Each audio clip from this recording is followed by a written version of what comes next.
In the sunlit fields of the Ashfield Horse Show, where polished horses prance and ambition runs high, a young rider collapses, poisoned by a sip of lemonade. Was it the ruthless trainer, driven by ambition? The stern judge, guarding her pride? The devoted groom, consumed by love? Or the envious rival, desperate for victory? Enter Miss Jane Marple, a quiet spinster with a razor-sharp mind, unraveling secrets hidden in plain sight. As whispers of belladonna and betrayal swirl, one truth emerges. In a world of elegance and envy, no one is above suspicion. Will you uncover the poisoner before the final clue falls? Chapter 1. The Arrival at Ashfield. The train rattled to a stop at Ashfield Station, its whistle cutting through the crisp morning air. Miss Jane Marple, seated by the window, adjusted her sensible hat and gathered her small, well-worn suitcase. Her keen eyes, bright despite her years, scanned the platform with the quiet alertness of one accustomed to noticing the smallest details. The Ashfield Horse Show, a highlight of the county's social calendar, had drawn a motley crowd. Tweed-clad gentlemen, women in elegant riding habits, and harried porters weaving through the bustle. Miss Marple stepped onto the platform, her neat figure unremarkable amid the throng, yet her mind already cataloguing the faces around her. She had come at the behest of her old friend, Lady Beatrice Hulton, whose sprawling estate overlooked the showgrounds. Beatrice's letter, penned in her characteristically florid hand, had hinted at unease. "The atmosphere this year feels off, Jane," she had written. "I can't name it, but there's a shadow over the event. Your sharp mind would see what I cannot." Miss Marple, ever intrigued by the undercurrents of human behavior, had packed at once. A holiday, she told herself, but one where her knitting needles and her curiosity would find equal employment. Beatrice awaited her at the station's edge, her robust frame swathed in a green wool coat that clashed slightly with her auburn hair. "Jane, you're a saint to come," she exclaimed, embracing her friend with a warmth that belied her worried expression. "The show's in full swing, but something's wrong. The riders are snappish, the staff secretive. It's more than the usual rivalries." Miss Marple's lips curved into a faint smile, her eyes twinkling behind her spectacles. "My dear Beatrice, people are rarely as discreet as they believe. A village like St. Mary Mead, or a horse show like Ashfield, reveals its secrets to those who watch closely. Shall we go?" They climbed into Beatrice's sleek Daimler, driven by a taciturn chauffeur, and wound through lanes bordered by hedgerows, bursting with late summer blackberries. The showgrounds soon came into view, a sprawling field dotted with white tents, gleaming horses, and the bright colors of banners fluttering in the breeze. The air carried the mingled scents of polished leather, fresh hay, and the faint tang of liniment. Riders trotted past, their mounts' hooves thudding rhythmically, while spectators chatted in clusters, their voices a low hum of excitement. Beatrice led Miss Marple to a shaded spot near the main pavilion, where a grandstand overlooked the dressage arena. "The opening events are today," Beatrice explained, gesturing toward the ring where a young woman on a chestnut mare executed a series of precise steps. "That's Clara Wentworth, the favorite for the Grand Prix. She's a marvel, but the tension around her is palpable." Miss Marple settled onto a bench, her knitting bag at her side. Her needles began their familiar dance, clicking softly as she observed the scene. Clara Wentworth rode with an effortless grace, her posture impeccable, her face serene yet focused. Around her, other riders cast glances, some admiring, some sharp with envy. A stern-looking man in a flat cap, whom Beatrice identified as Clara's trainer, Victor Grange, stood at the ring's edge, his arms crossed and his brow furrowed. Nearby, a judge in a severe black dress, Evelyn Marsh, scribbled notes with a frown that suggested perpetual dissatisfaction. A young groom, his face half hidden under a cap, hovered near Clara's horse, his hands busy with a brush, but his eyes fixed on the rider. Miss Marple's needles paused as she leaned toward Beatrice. "Tell me, who are the key figures here? The ones who shape the show's undercurrents?" Beatrice lowered her voice. "Victor's ambitious, perhaps too much so. He lives for his riders' victories. Evelyn's a stickler for rules, and not everyone likes her rulings. The groom, Tom Brody, is devoted to Clara, perhaps too devoted. And then there's Diana Falk, Clara's rival." She nodded toward a tall, elegant rider warming up a sleek black stallion. "Diana's been second to Clara for years. She's hungry for the win." Miss Marple nodded, her eyes narrowing as she watched Diana's controlled movements. "Competition," she murmured, "brings out the best and worst in people. It's a stage for pride, envy, even desperation."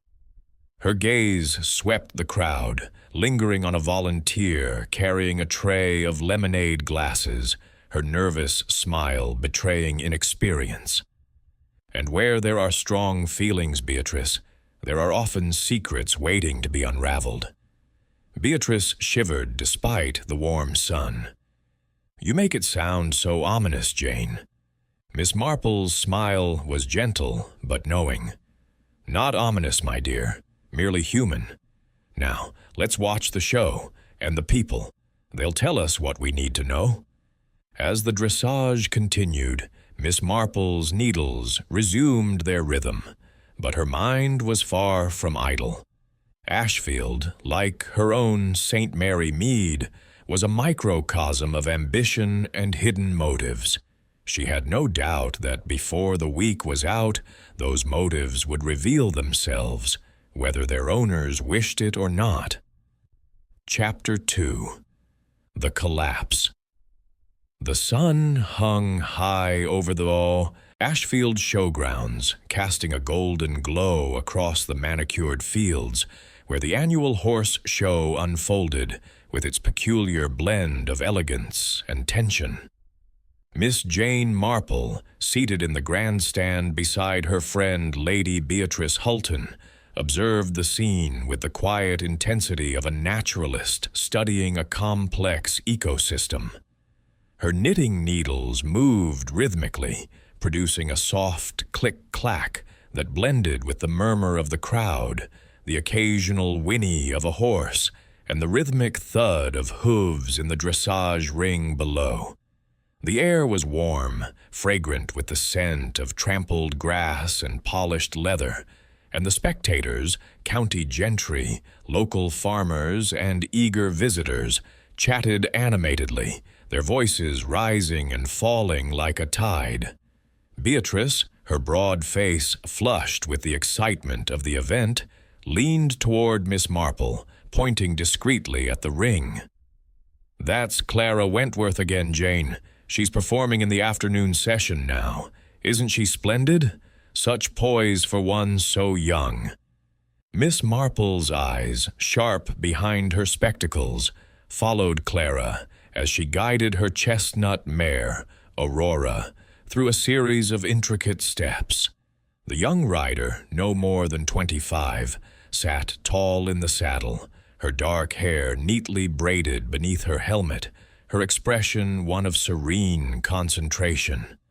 Aurora moved with a grace that seemed almost liquid, her hooves barely stirring the sand of the arena.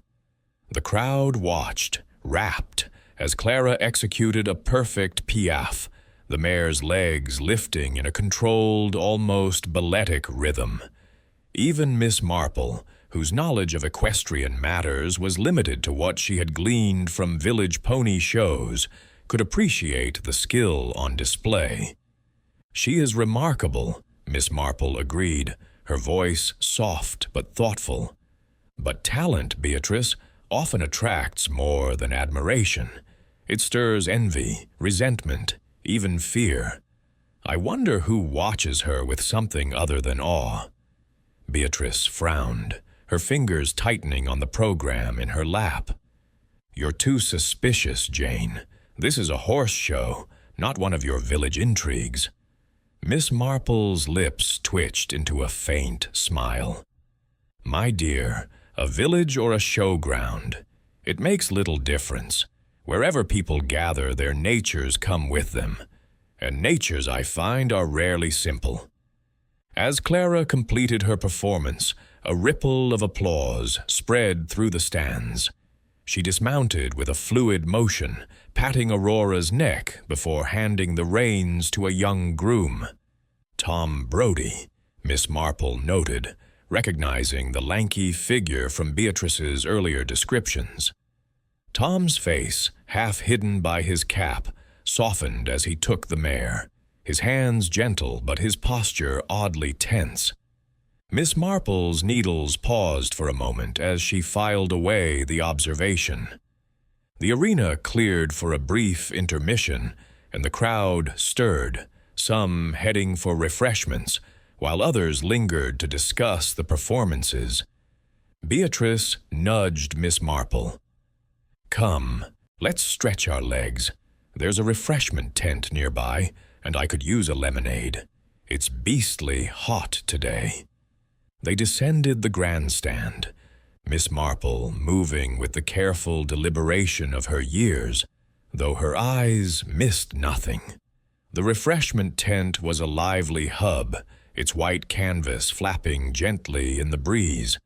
Volunteers bustled about, offering trays of lemonade and iced tea to riders and spectators alike. A young girl, no older than 16, with freckles and a nervous smile, approached them with a tray. "Lemonade, ladies?" she asked, her voice trembling slightly under the weight of her task. "Thank you, my dear," Miss Marple said kindly, accepting a glass. She sipped it, noting its tart freshness, and glanced at the girl's name tag. "Lucy." "You must be very busy today, Lucy.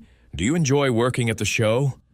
Lucy blushed, balancing the tray awkwardly. "Oh, yes, ma'am. It's exciting, but, well, it's a lot. I'm just helping out for the weekend." Miss Marple nodded, her expression encouraging. "And you serve all the riders? That must be quite a responsibility, handling their refreshments." "Yes, ma'am," Lucy said, her eyes darting to the side as another rider approached. "I just pass out the glasses, the lemonades made in the back by the catering folk." Miss Marple thanked her and turned away, but not before noting that Clara Wentworth had joined the cluster of riders near the tent. Clara, her helmet now tucked under her arm, accepted a glass from Lucy's tray with a warm smile. "Thank you, Lucy," she said, her voice clear and friendly. She raised the glass to her lips, took a sip, and then paused to speak to another rider, a tall, striking woman with sharp features and a sleek black stallion at her side. Diana Falk, Miss Marple recalled, Clara's chief rival. The two women exchanged a few words, their smiles polite but strained, like fencers testing each other's guard. Diana's eyes, Miss Marple noticed, lingered on Clara's glass for a fraction longer than necessary.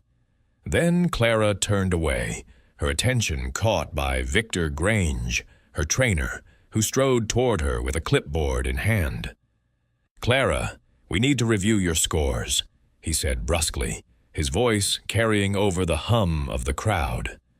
Miss Marple, sipping her own lemonade, watched the scene unfold with the detached curiosity of one who had seen many such tableaux in her village. She noted the way Victor's hand rested briefly on Clara's shoulder, proprietary yet tense, the way Diana's posture stiffened as she watched them, and the way Tom Brody, lingering near Aurora, glanced at Clara with an intensity that bordered on worshipful. The showground, she thought, was a stage, and its players were already revealing their parts. It was then that the first sign of trouble appeared. Clara, standing near the tent, suddenly faltered.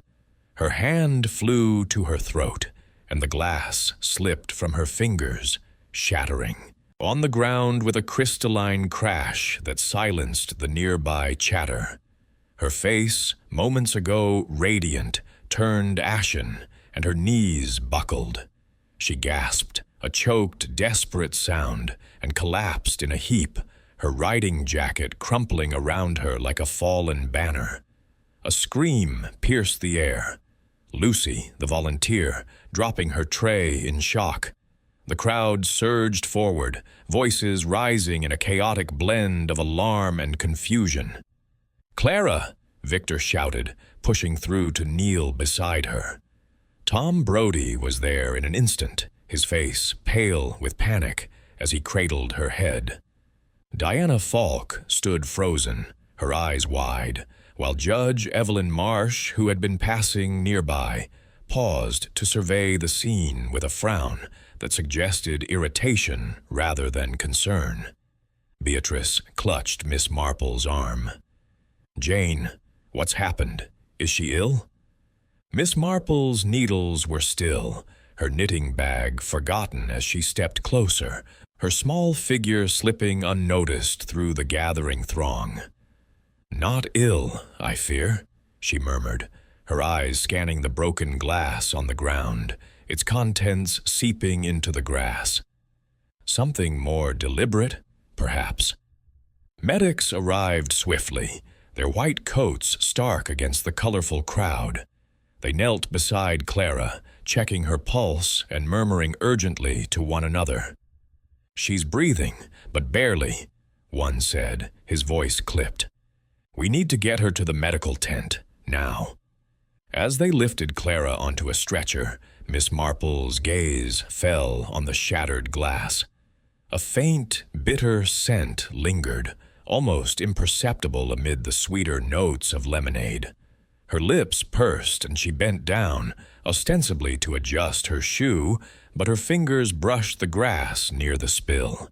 She straightened, her expression unchanged, but her mind racing. Poison, she thought. Not a common village ailment, but one she had encountered before in the quiet lanes of St. Mary Mead. Beatrice, trembling, pulled Miss Marple aside as the crowd dispersed, whispering anxiously, "Jane, this is dreadful. Clara's so young, so talented. Could it be deliberate?" Miss Marple's eyes met hers, calm but grave. "It is too early to say, Beatrice, but the signs are troubling. A collapse so sudden, in one so healthy, it suggests interference, and where there is interference, there is intent." The medical tent, a short distance away, was now a hive of activity. Spectators craned their necks, and riders huddled in groups, their voices low but urgent. Miss Marple, unobtrusive as ever, lingered near the tent's entrance, her ears attuned to the fragments of conversation drifting her way. "It must be the heat," one rider said unconvincingly. "No, it's more than that," another whispered. "I heard someone say poison." Inside the tent, the medics worked swiftly, their voices muffled but tense. Miss Marple caught sight of Inspector Crane, a tall, methodical man with a notebook already in hand, speaking to the head medic. "Belladonna, possibly," the medic said, his tone low. "Her symptoms, dilated pupils, dry mouth, rapid pulse, fit the profile. We've stabilized her, but she's not out of danger." Inspector Crane's brow furrowed as he jotted notes. "Any idea how it was administered?" "The lemonade, most likely," the medic replied. "It's the only thing she consumed before collapsing." Miss Marple, standing just outside, felt a familiar prickling at the back of her neck. Belladonna, she knew, was no accident. It grew in certain gardens, its berries deceptively alluring, its effects swift and deadly in the wrong hands. She turned to Beatrice, who was wringing her hands. "We must stay calm, my dear," she said, "but we must also be vigilant. Someone here had a reason to harm Clara Wentworth, and reasons, I find, are never far from the surface if one knows where to look." Beatrice's eyes widened. "You think someone poisoned her? Here, at the show?" Miss Marple's smile was gentle but unyielding. "I think, Beatrice, that where there is ambition, envy, or devotion, there is always the potential for harm. Let us watch and listen. The truth, like a nervous horse, will shy away unless approached with care." As the afternoon wore on, the show resumed, though a pall hung over the proceedings. Riders performed with less vigor, and spectators whispered behind their programs. Miss Marple returned to the grandstand. Her knitting resumed, but her mind was far from idle. She thought of Victor Grange, whose ambition for Clara's success was palpable, of Evelyn Marsh, whose authority might have been challenged by Clara's boldness, of Tom Brodie, whose devotion seemed to border on obsession, and of Diana Falk, whose cool exterior hid a burning desire to outshine her rival. The lemonade tray, she mused, was the key. Lucy, the volunteer, had seemed innocent enough, but innocence could be a mask, or a shield for another's actions. Someone had tampered with Clara's drink, and that someone had been close enough to act unnoticed. Miss Marple's needles clicked faster as she considered the possibilities. A trainer driven by ambition gone awry, a judge nursing a grudge, a groom, his love twisted into desperation, or a rival whose envy had turned toxic. She glanced at Beatrice, who was watching the ring with a distracted air. "Beatrice, dear," Miss Marple said softly, "tell me more about Diana Falk. She and Clara are rivals, you said. How deep does that rivalry run?" Beatrice hesitated, then leaned closer. "Deep enough, Jane. Diana's been second to Clara for 2 years running. Her family's wealthy, but they're new money, and she's desperate to prove herself. Last year, after Clara won, Diana was overheard saying she'd do anything to take the Grand Prix this time." Miss Marple nodded, her expression thoughtful. "Anything," she repeated. "A dangerous word, Beatrice. It opens doors that are not easily closed." As the sun dipped lower, casting long shadows across the showgrounds, Miss Marple felt a quiet certainty settle over her. The collapse of Clara Wentworth was no accident, but a deliberate act born of human frailty. The question was not whether a crime had been committed, but who among the players in this elegant drama had let their darker impulses take the reins. She would watch and she would listen, and in time the truth would reveal itself, as it always did to those who understood the patterns of the human heart. Chapter 3. The suspects emerge. The sun had dipped below the horizon, casting the Ashfield showgrounds in a soft twilight glow, though the air remained heavy with the day's unease. Lamps flickered to life around the tents, their light dancing on the faces of spectators and riders who lingered, their conversations hushed and speculative.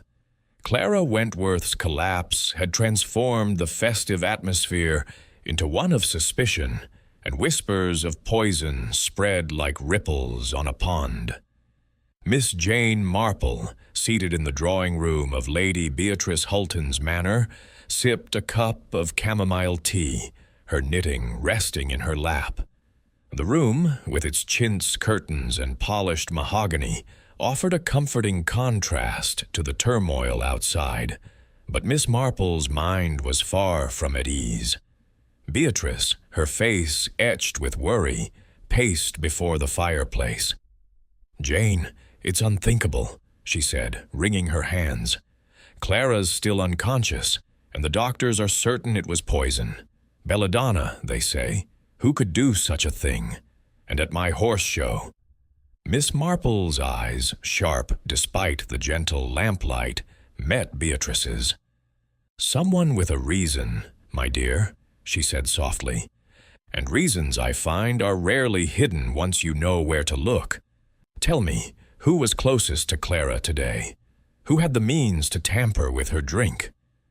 Before Beatrice could answer, a knock at the door announced the arrival of Inspector Crane, a tall man with a methodical air and a notebook tucked under his arm.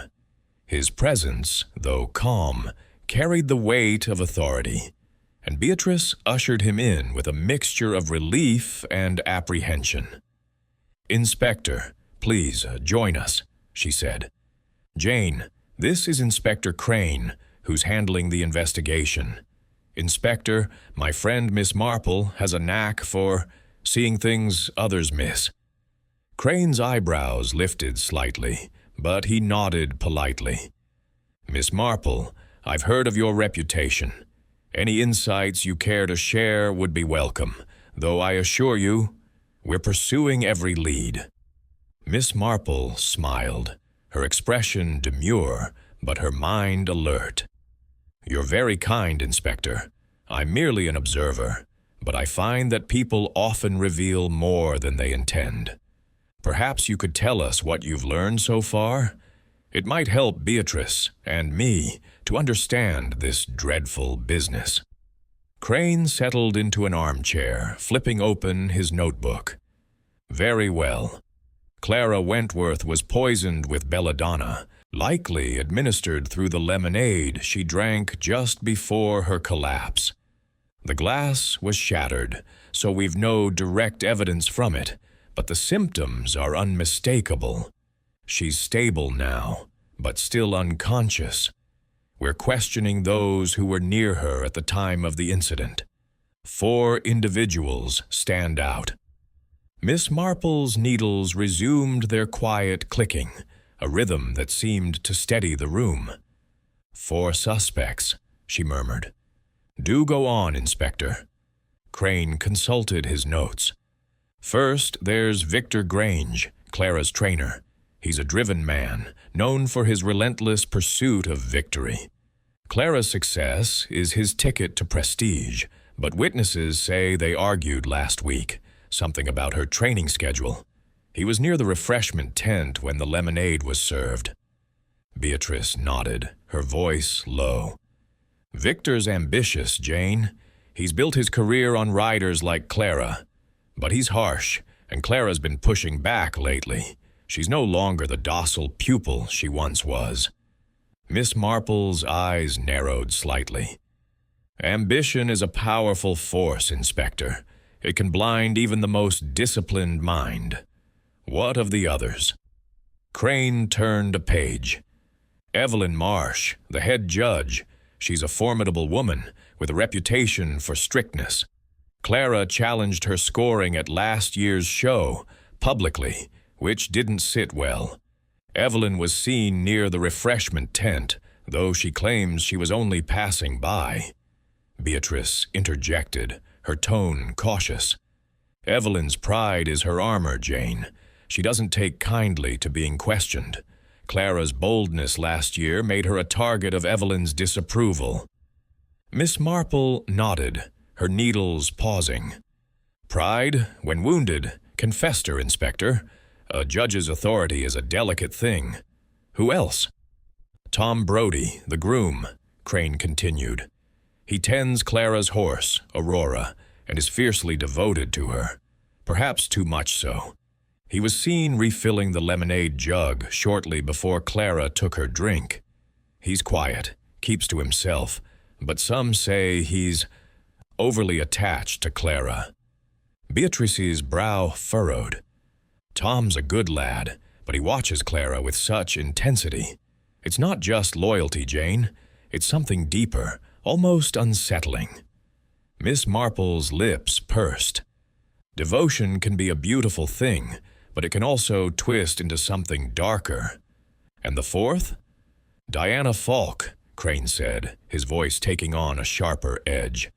Clara's rival, and a formidable rider in her own right. She's been second to Clara for 2 years running, and the rivalry is intense. Diana was near the refreshment tent adjusting her gloves just before Lucy served the drinks. She's ambitious, and some say desperate to win this year's Grand Prix. Beatrice leaned forward, her voice a whisper. Diana's family has wealth, but they lack the social standing of Clara's. She's hungry for recognition, Jane. I heard her say, after last year's loss, that she'd do whatever it took to beat Clara this time. Miss Marple's needles clicked softly, her mind weaving the threads of information into a pattern.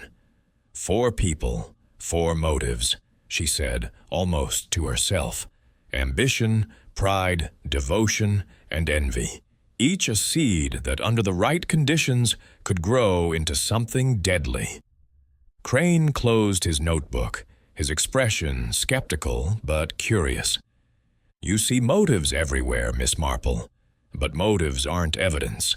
We're testing the lemonade jug for traces of belladonna, and we'll interview each suspect thoroughly. If there's a poisoner, we'll find them. Miss Marple's smile was gentle, almost indulgent. Of course, Inspector. Evidence is your domain, and I'm sure you'll uncover it. But motives, I find, are like the roots of a plant, hidden but essential to understanding what blooms above. May I ask, was the lemonade tray left unattended at any point? Crane hesitated, then nodded. Briefly, yes. Lucy, the volunteer, set it down for a moment while she fetched more glasses. It was near the tent's entrance, accessible to anyone passing by. Miss Marple's eyes gleamed. Accessible, she repeated. How interesting. And how many hands, I wonder, reached for that opportunity? Beatrice shivered, drawing her shawl closer. Jane, you make it sound so sinister. These are people we know, respected people. My dear Beatrice, Miss Marple said, her voice soft but firm. Respectability is often a mask. In my village, I've seen the kindest faces hide the darkest intentions. A horse show is no different. It's merely a larger stage for the same human dramas. Crane stood, adjusting his tie. I'll keep you informed, Lady Hulton. Miss Marple, if you notice anything unusual, I'd appreciate a word. We can't afford to overlook anything. Miss Marple inclined her head. You're very kind, Inspector. I shall keep my eyes open, as always. As Crane departed, Beatrice turned to Miss Marple, her eyes wide. Jane, do you really think one of them did it? Victor, Evelyn, Tom, or Diana? Miss Marple set her knitting aside, her expression thoughtful. I think, Beatrice, that someone acted with purpose today. The question is not just who, but why, and how far their purpose extends. Tomorrow, I shall take a closer look at our suspects. People, you see, are like books. You need only turn a few pages to understand their story. Beatrice managed a weak smile. You're uncanny, Jane. I almost pity the poisoner, with you on their trail. Miss Marple's eyes twinkled, but her voice was grave. Pity is for those who repent, Beatrice. For now, we must be watchful. The show goes on, and so, I suspect, will the secrets it hides. As the fire crackled and the night deepened outside, Miss Marple's mind turned to the 4 suspects, each a figure in a puzzle that was only beginning to take shape. Victor's ambition, Evelyn's pride, Tom's devotion, Diana's envy. Each was a thread in the tapestry of motive, and somewhere within it lay the truth. She would unravel it, she knew, not with haste, but with the patient certainty of one who had seen human nature's shadows before. Chapter 4. The Trainer's Ambition. The morning sun rose over the Ashfield showgrounds, painting the fields with a soft golden light that did little to dispel the shadow cast by Clara Wentworth's collapse. The air buzzed with the subdued energy of a crowd determined to carry on, though the previous day's shock lingered in their hushed tones and sidelong glances. Miss Jane Marple, clad in a neatly pressed tweed skirt and a cardigan the color of faded lavender, walked the gravel paths of the showgrounds with a purposeful air, her small handbag swinging gently at her side. Her knitting, for the moment, remained tucked away, as her sharp eyes took precedence over her needles.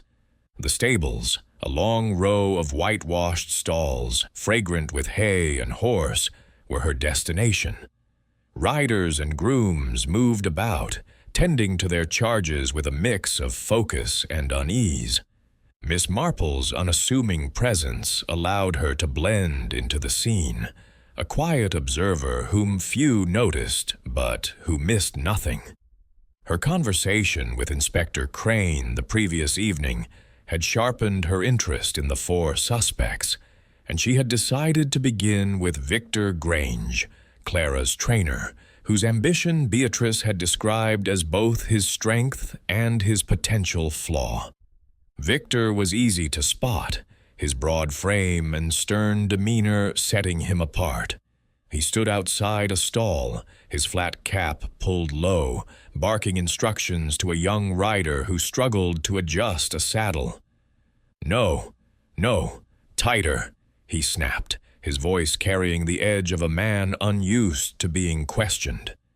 "If you can't manage a simple girth, how do you expect to compete?" The rider, a nervous boy of perhaps 17, flushed and fumbled with the straps. Miss Marple approached, her steps light and her smile disarming. "Good morning, Mr. Grange," she said, her voice gentle but clear. "You must be terribly busy with so many responsibilities. I'm Jane Marple, a friend of Lady Hulton's. I was so impressed by Clara Wentworth's performance yesterday. Such a pity about her collapse." Victor turned, his eyes narrowing briefly before softening under her kindly gaze. "Miss Marple," he said, tipping his cap with a grudging politeness. "Yes, it's a damnable thing. Clara's my best rider. Without her, the Grand Prix is a gamble." Miss Marple tilted her head, her expression one of sympathetic interest. "It must be a great blow to you, professionally. A trainer's reputation rests so much on his pupils, doesn't it? I imagine you've invested a great deal in Clara's success." Victor's jaw tightened, but he nodded. "Years of work. She's got talent, but talent's nothing without discipline. I've shaped her into a champion.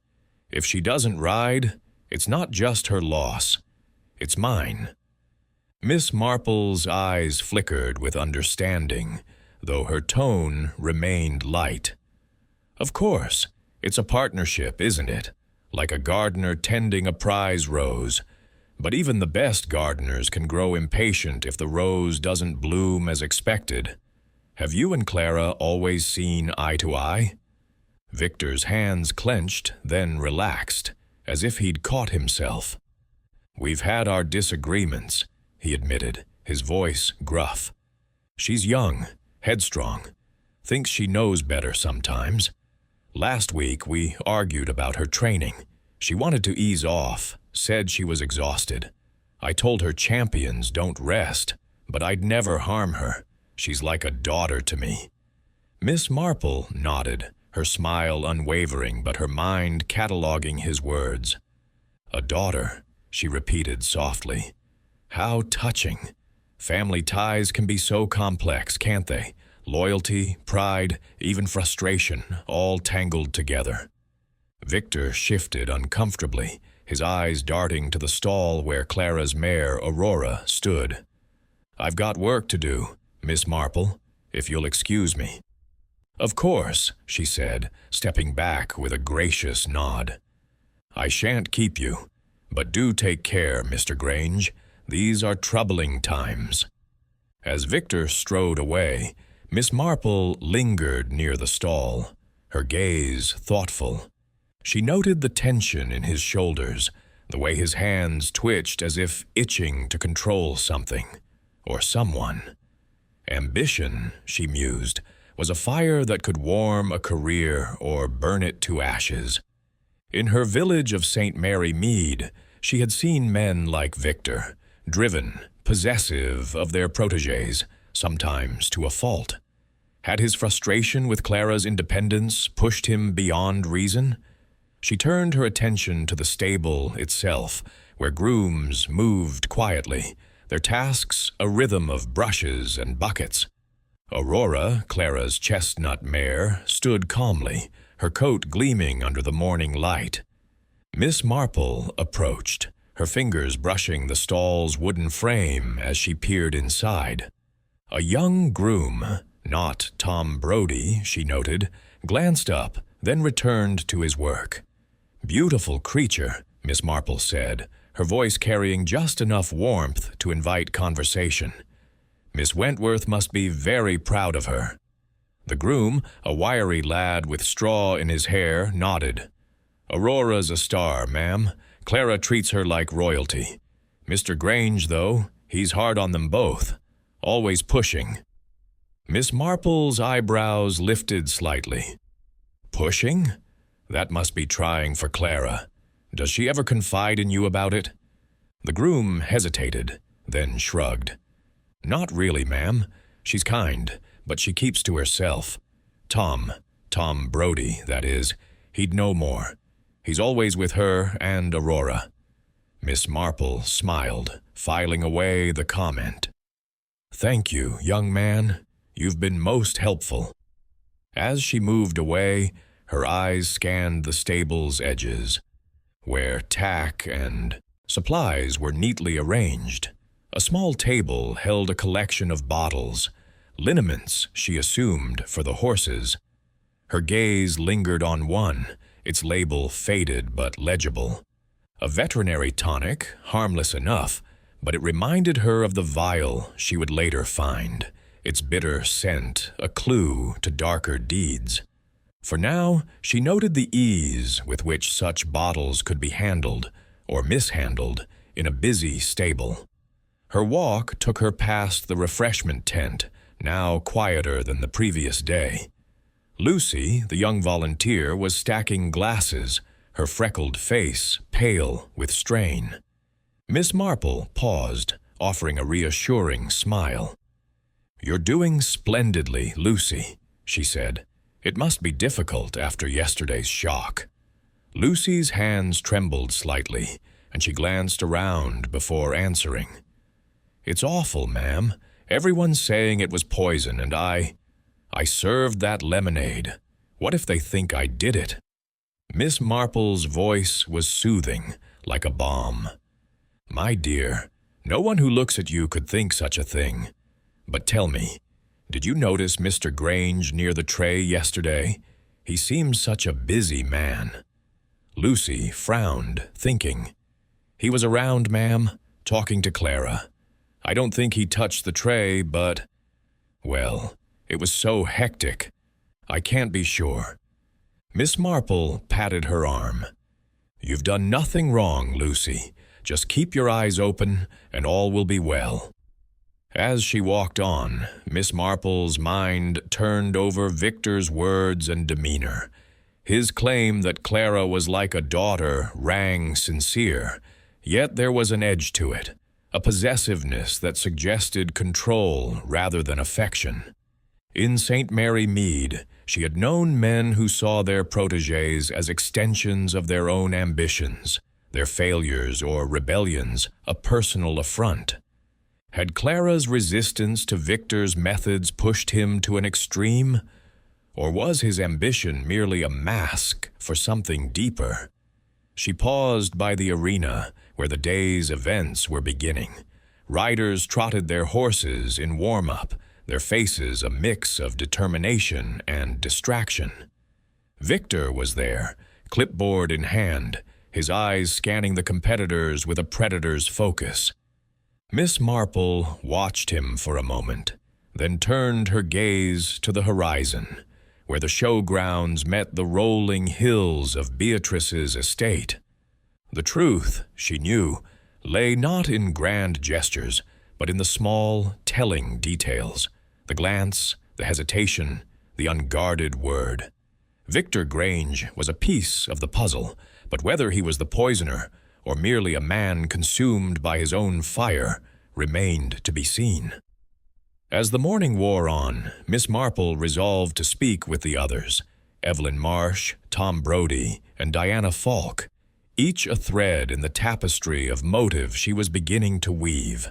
For now, she returned to Beatrice's side, her handbag heavier with observations, her mind alight with the quiet certainty that the showgrounds, like her village, would yield its secrets to those who knew how to listen.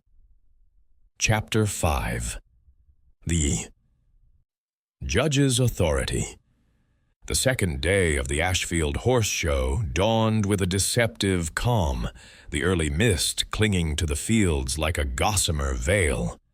Miss Jane Marple, fortified by a breakfast of tea and toast at Beatrice Hulton's manor, arrived at the showgrounds with her usual unobtrusive air. Her sensible shoes crunched softly on the gravel paths, and her eyes, bright and inquisitive behind her spectacles, darted about, taking in the subtle shifts in the atmosphere.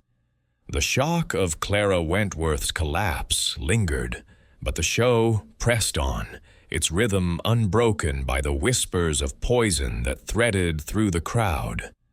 Miss Marple, her knitting bag slung over her arm, made her way toward the judge's pavilion, determined to observe Evelyn Marsh, the formidable head judge whose pride, Beatrice had hinted, might conceal a motive. The pavilion, a raised platform draped in white canvas, overlooked the main arena, where riders were warming up for the morning's events. Evelyn Marsh stood at its center, her severe black dress and tightly pinned hair giving her the air of a school mistress presiding over unruly pupils. Her sharp eyes scanned a stack of scorecards, her pen moving with precise, deliberate strokes. Around her, other judges conferred in low tones, but Evelyn's presence dominated, her authority palpable, even from a distance. Miss Marple, climbing the pavilion's steps with the careful gait of her years, noted the deference with which the others treated her, as if wary of crossing an invisible line. "Good morning, Miss Marsh," Miss Marple said, her voice gentle but clear as she reached the platform. "I'm Jane Marple, a friend of Lady Hulton's. I hope I'm not intruding. I've been so enjoying the show, though yesterday's events were quite distressing." Evelyn's gaze flicked up, her expression cool but not unkind. "Miss Marple," she said, setting down her pen, "Beatrice mentioned you. A distressing business indeed. Clara Wentworth's collapse has upset everyone, but we must maintain order. The show cannot stop for one rider." Miss Marple nodded, settling onto a nearby chair with an air of harmless curiosity. "Of course, order is so important. Your role must be quite demanding, ensuring fairness among such talented competitors. Clara, I understand, is one of the brightest stars. It must take great discernment to judge her fairly." Evelyn's lips thinned, a faint crease appearing between her brows. "Clara is skilled, yes, but skill alone doesn't win. Discipline, precision, those are what I value. She has a tendency to challenge authority, shall we say. Last year she questioned my scoring in front of the entire committee. Quite improper. Miss Marple's needles emerged from her bag, their soft clicking a counterpoint to the distant sounds of hooves and chatter. "How trying that must have been," she said, her tone sympathetic. "A judge's authority is paramount, isn't it? To have it questioned so publicly, it could unsettle anyone." Evelyn's eyes narrowed, but she maintained her composure. "I've been judging for 20 years, Miss Marple. I don't let personal feelings sway my decisions. Clara's outburst was a lapse, nothing more. I bear her no ill will." Miss Marple's smile was gentle, almost maternal. "Of course not. But pride, I find, is a delicate thing. In my village, I've seen how a slight to one's reputation can linger, even in the most steadfast hearts." Evelyn stiffened, her fingers tightening on her pen. "I assure you, Miss Marple, my reputation is intact. I had no reason to harm Clara. My job is to uphold standards, not to settle scores." Miss Marple inclined her head, her expression unchanged, but her mind alert to the faint edge in Evelyn's voice. "Standards are so vital," she said. "And you were near the refreshment tent yesterday, were you not? Just passing by, I suppose, with so much to oversee." Evelyn's gaze sharpened, but she nodded. "Yes, I walked past. I had no business with the lemonade tray, if that's what you're implying. I was reviewing the arena schedule." "Of course," Miss Marple said, her needles clicking steadily. "I wouldn't dream of suggesting otherwise. It's just that, in such a busy place, one notices so many comings and goings. It's hard to keep track of everyone, isn't it?" Evelyn's mouth opened, then closed, as if she sensed a trap but couldn't quite see its shape.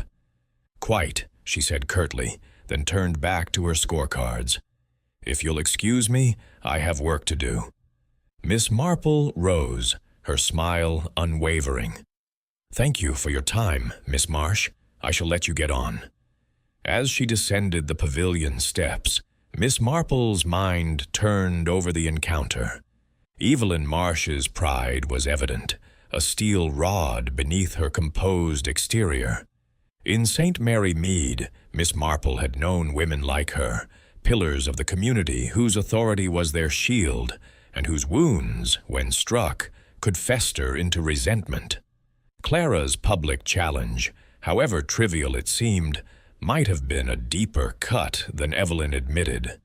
But was it deep enough to drive her to poison? Miss Marple wandered toward the arena, where the morning's dressage events were underway. She paused near a fence, ostensibly to admire a rider's form, but her eyes drifted to the refreshment tent, now bustling with volunteers. Lucy, the young girl who had served the lemonade, was there, her movements more confident today, but her face still pale. Miss Marple approached, her demeanor as kindly as ever. "Lucy, my dear," she said, "you're managing splendidly. It must be a relief to have the worst of yesterday behind you." Lucy managed a small smile. "Thank you, ma'am. It's still awful thinking about Miss Wentworth. Everyone's so jumpy now."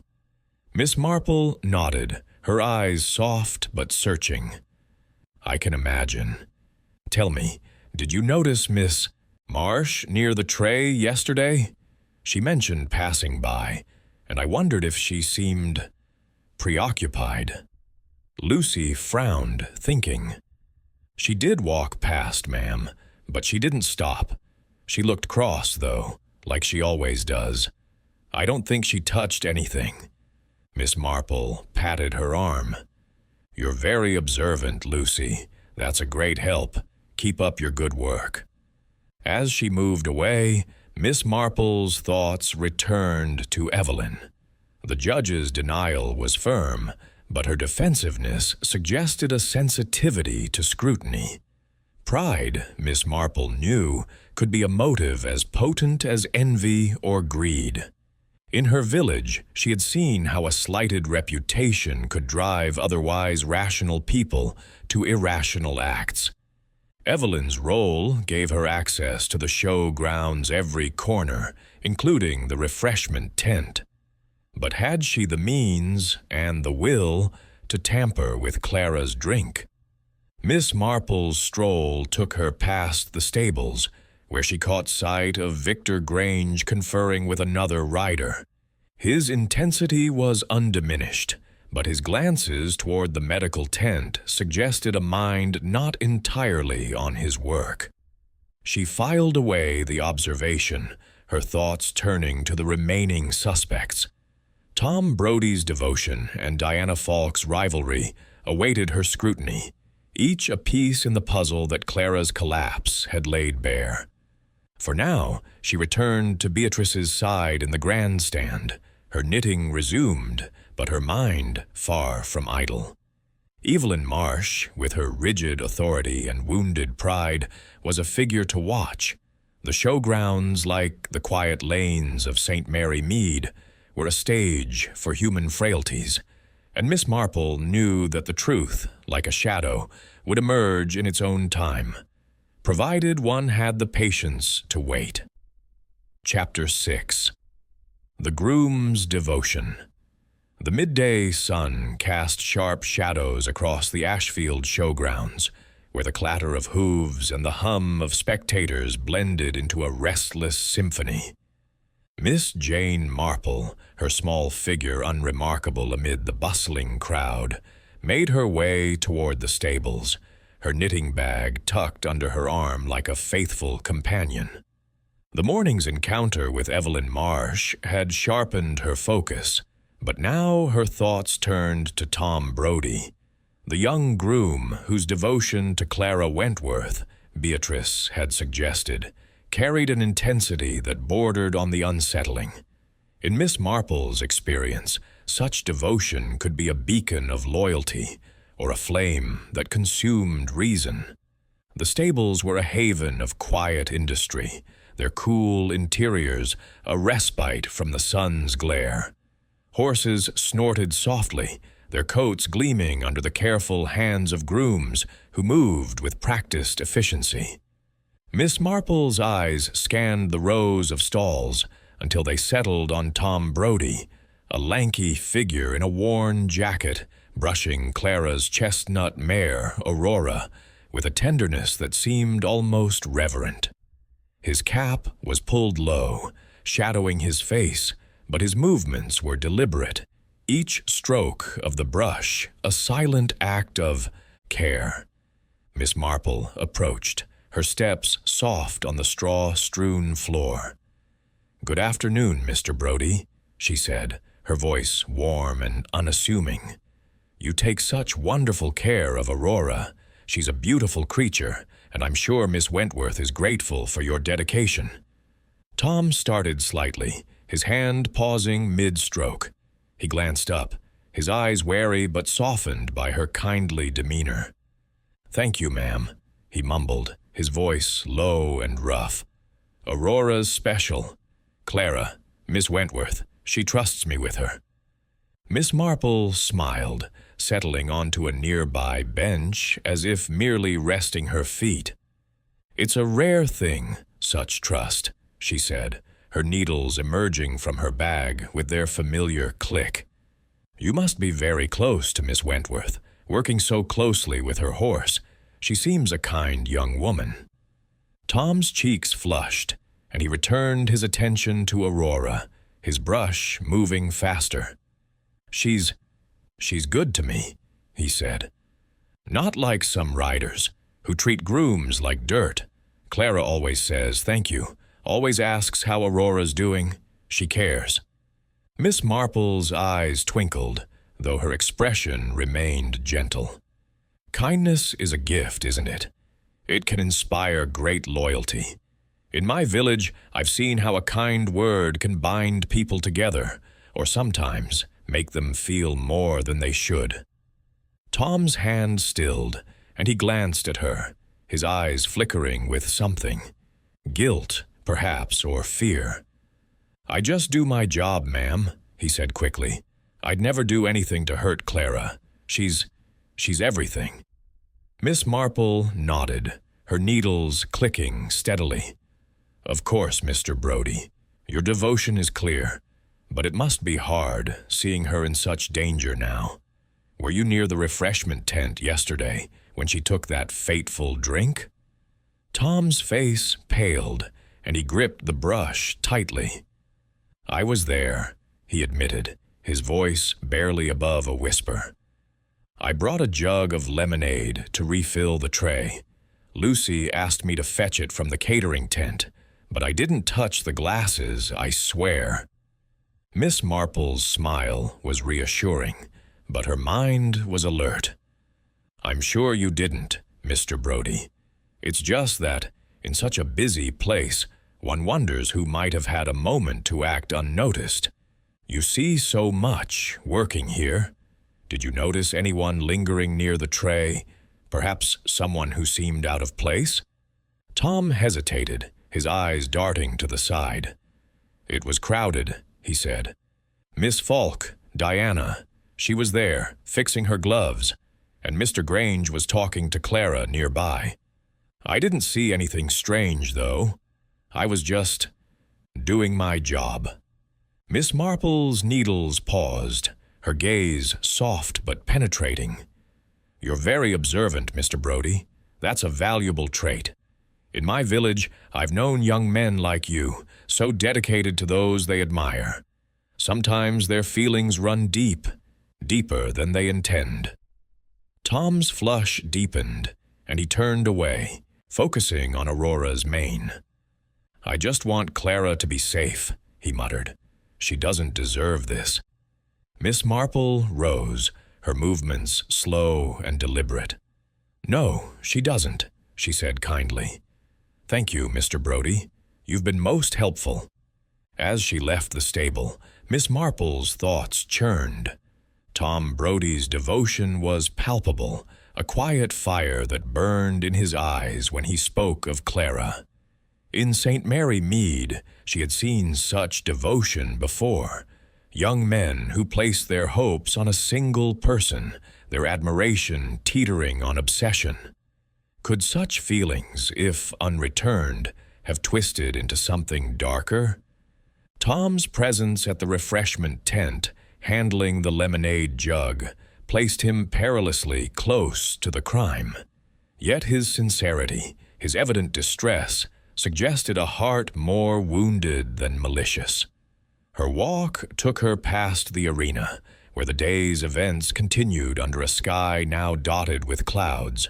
She paused to watch a rider perform, her mind drifting to the refreshment tent. Lucy's tray, left unattended for a moment, had been a stage for opportunity. Tom's role in refilling the jug gave him access, but so too had Victor Grange's proximity and Evelyn Marsh's passing presence. And then there was Diana Falk, whose rivalry with Clara cast a long shadow. Miss Marple found a quiet spot near a hedge where she could observe the comings and goings of the showgrounds. A group of grooms passed by, their conversation low but audible. "Tom's beside himself," one said. "He's been at Clara's side whenever he's not with Aurora. Poor lad's in love. Anyone can see it." Miss Marple's lips pursed. Love, she knew, could be a motive as potent as envy or pride. In her village, a young man's unrequited affection had once led to a rash act. Not poison, but a broken window and a stolen letter. Could Tom's devotion have driven him further, to a desperate act to keep Clara close, or to punish her for not returning his feelings? She made a mental note to speak with Lucy again, to confirm Tom's account of the lemonade jug. For now, she returned to the grandstand, where Beatrice awaited, her face a mask of anxiety. "Jane, any progress?" Beatrice asked, her voice low. "The show feels like it's unraveling." Miss Marple settled beside her, her needles resuming their rhythm. "Patience, my dear," she said. I've spoken with Tom Brody, and he's a young man of deep feelings. Whether those feelings led to harm, I cannot yet say. But the pieces are coming together, slowly. Beatrice sighed. You're so calm, Jane.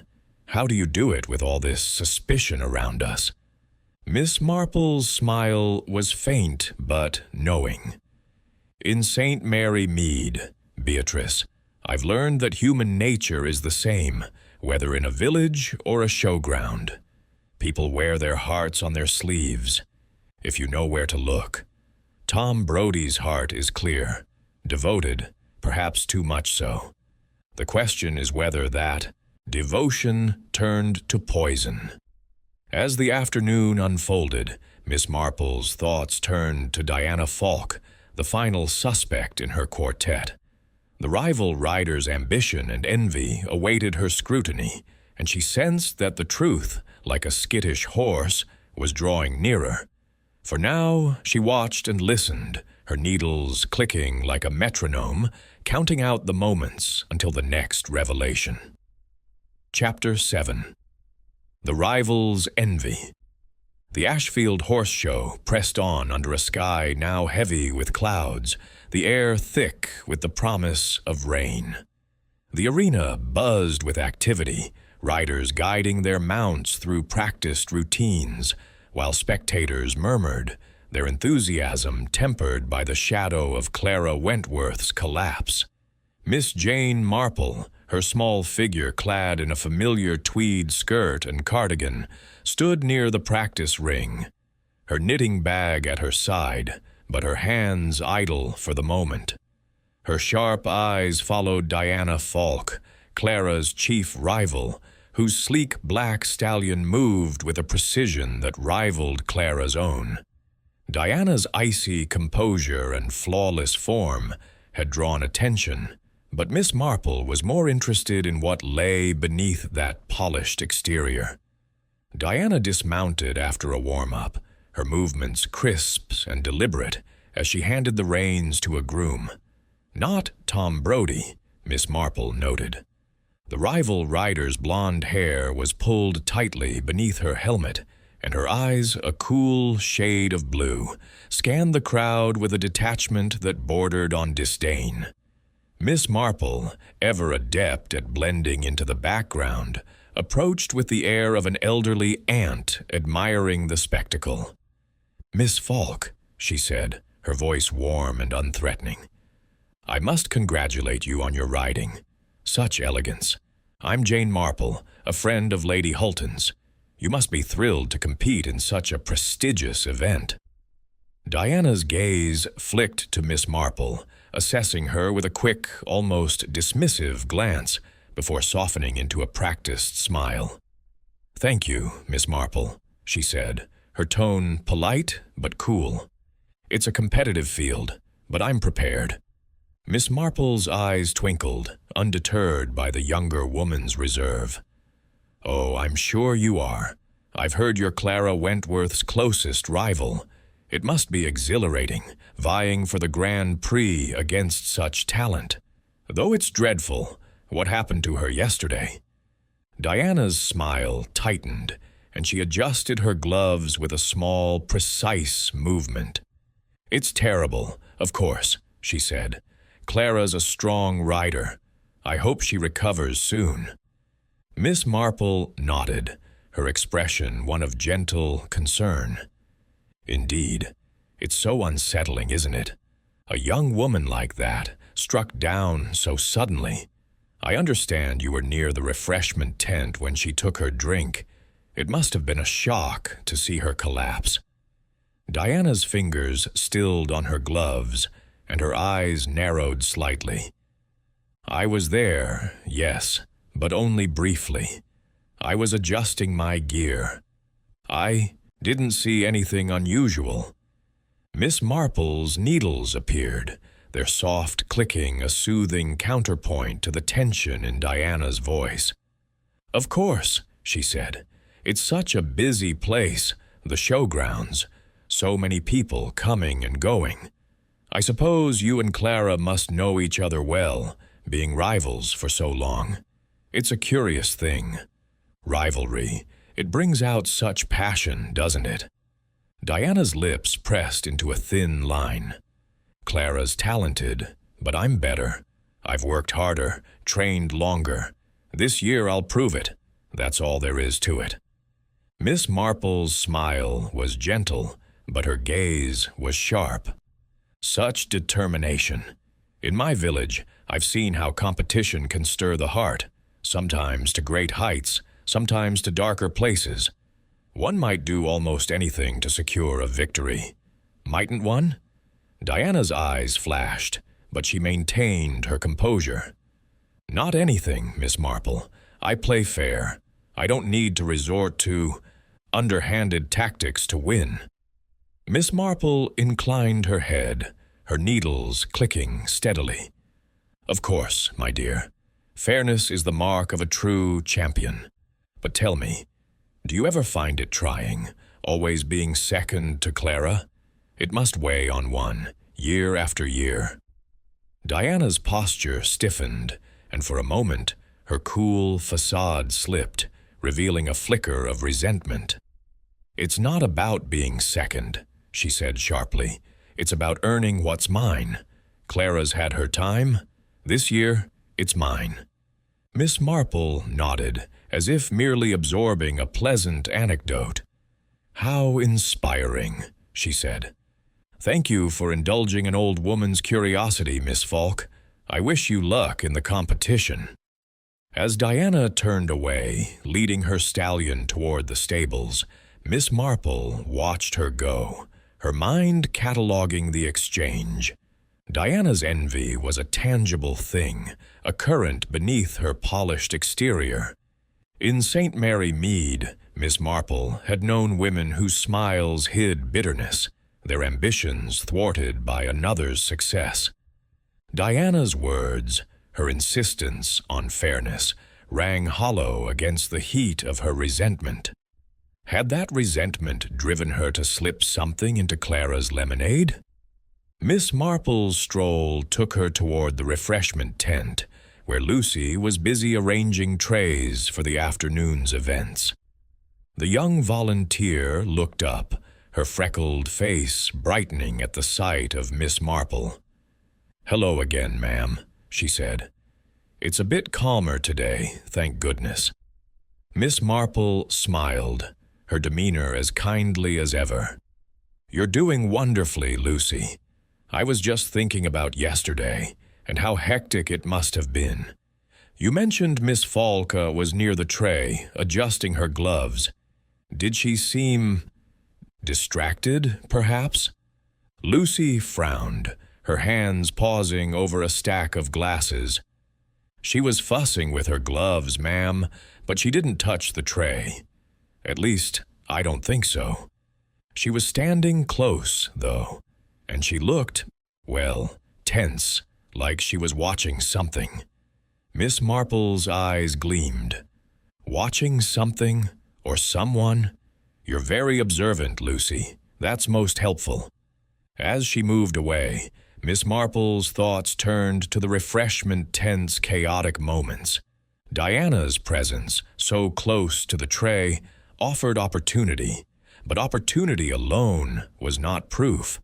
Envy, she knew, was a poison of the heart, and in her village she had seen it drive people to petty cruelties, gossip, sabotage, even theft.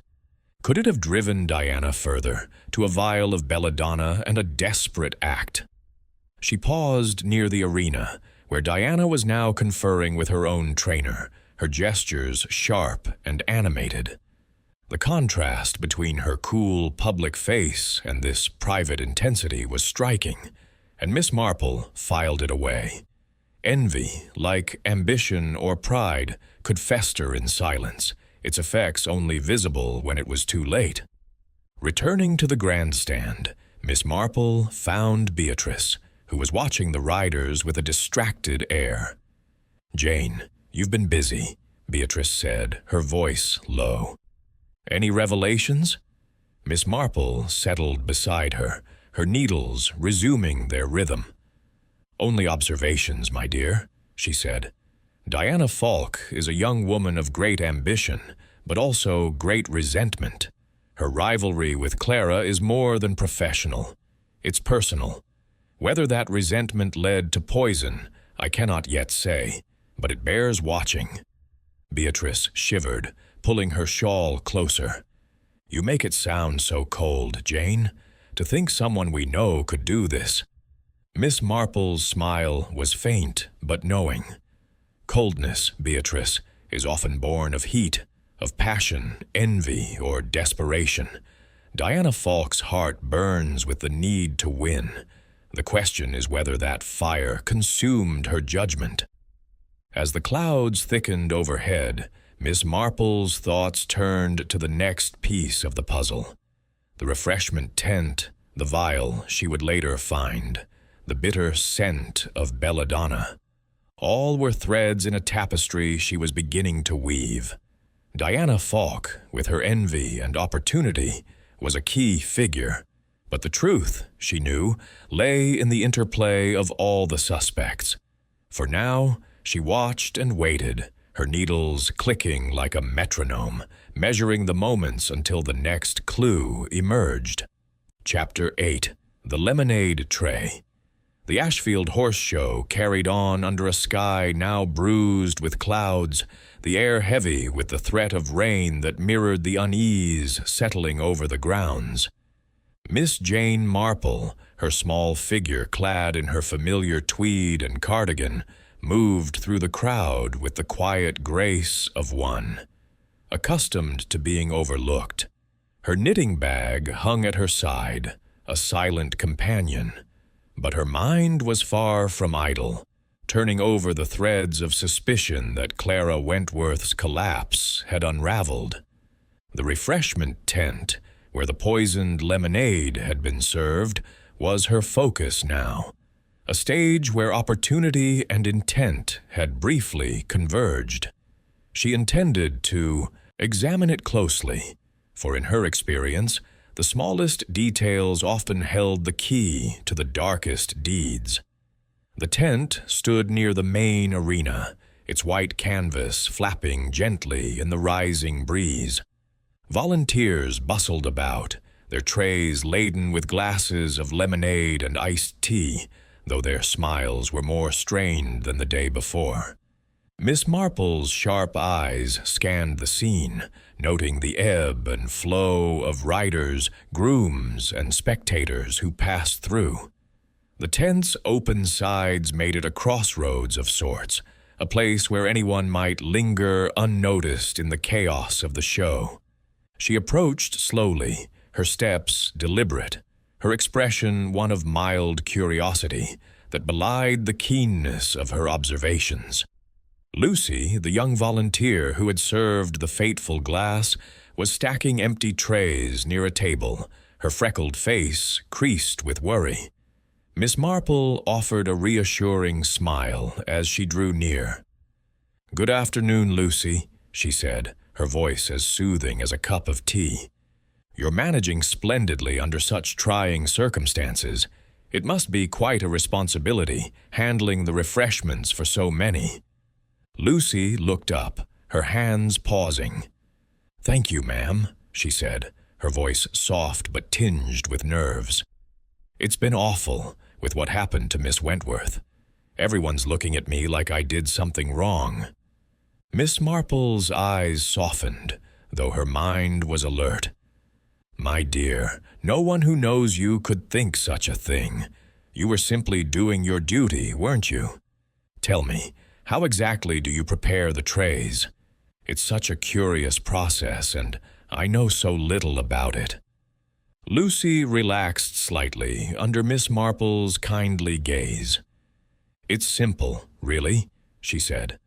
"The catering staff in the back make the lemonade in big jugs. I fill the glasses from the jugs and carry the trays out to the riders and guests. Yesterday we were so busy I had to keep running back for more." Miss Marple nodded, her needles emerging from her bag with their familiar click. "And the tray Clara took her glass from, was it left unattended at any point? With so many people about, it must be hard to keep watch. Lucy frowned, thinking. Well, yes, ma'am, for a moment. I set the tray down near the tent's entrance to fetch more glasses from the back. It wasn't long, maybe a minute or two, but there were people all around, so I didn't think anything of it. Miss Marple's needles clicked steadily, a rhythm that seemed to steady the girl as well. "A minute or two," she murmured. "How interesting. And you mentioned Miss Falk was nearby, adjusting her gloves. Did anyone else linger near the tray? Mr. Grange, perhaps, or Miss Marsh, or young Tom Brody?" Lucy's eyes widened slightly. "I told you about Miss Falk, didn't I? She was right by the tray, fussing with her gloves. Mr. Grange was talking to Clara a few steps away, but I don't think he came closer. Miss Marsh walked past, like I said, but she didn't stop. And Tom, he brought the jug to refill the tray just before I set it down. He was in a hurry, though, said he had to get back to Aurora." Miss Marple's smile was encouraging. "You're a very observant girl, Lucy. That's most helpful. And the jug itself, where was it kept before you used it?" "In the catering tent," Lucy said. "It's just behind here, where they mix the drinks. Anyone could have gone in there, I suppose, but it's mostly staff." Miss Marple thanked her and stepped back, her mind cataloging the details. The tray, left unattended for a fleeting moment, was a window of opportunity, a narrow one, but wide enough for a practiced hand. Victor Grange, Evelyn Marsh, Tom Brody, and Diana Falk had all been near, each with their own reasons to resent or rival Clara. But who among them had the means to slip belladonna into a single glass? Her stroll took her to the catering tent, a smaller structure tucked behind the refreshment area. It was a hive of activity, with volunteers stirring jugs and stacking supplies. Miss Marple lingered near the entrance, her eyes scanning the tables laden with pitchers, glasses, and trays of sandwiches. A young man, wiping down a counter, glanced up as she approached. "Can I help you, ma'am?" he asked, his tone polite but distracted. "Oh, I'm just admiring the organization," Miss Marple said, her voice light. "You must handle so many jugs of lemonade. Are they always kept here, or do others bring them in?" The young man shrugged. "Mostly here, but sometimes the grooms or riders' staff bring extras if we run low. Yesterday, that groom, Tom, I think, brought a jug over, said it was for the riders' tray." Miss Marple's eyebrows lifted slightly. "How thoughtful of him," she said. "And no one checks the jugs, I suppose. With so much to do, it must be hard to keep track." He nodded, returning to his task. "Pretty much. We just pour and serve. No time to fuss." Miss Marple thanked him and moved away, her thoughts racing. Tom's delivery of the jug placed him closer to the crime than she had realized, but the catering tent's openness suggested anyone could have tampered with it earlier. In St. Mary Mead, she had once unraveled a case of tampered preserves at a church fete, the culprit slipping arsenic into a jar before it reached the table. Here, the method was similar, a subtle act hidden in plain sight. She paused near the arena where the afternoon's events were beginning. The crowd's murmurs were punctuated by the occasional clap, but the mood remained subdued. Miss Marple's gaze drifted to the medical tent, where Clara lay, still unconscious but stable, according to Beatrice's latest report. The poison, belladonna, was no accident. It required knowledge and intent.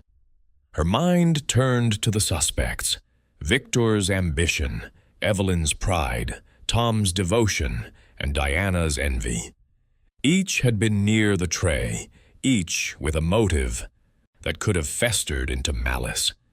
Returning to the grandstand, Miss Marple found Beatrice, her face pale with worry. "Jane, any news?" she asked, her voice low. "The show feels like it's holding its breath." Miss Marple settled beside her, her needles resuming their rhythm. "The refreshment tent, Beatrice, is a curious place," she said. "A moment's inattention, a tray left unguarded, and anyone might act.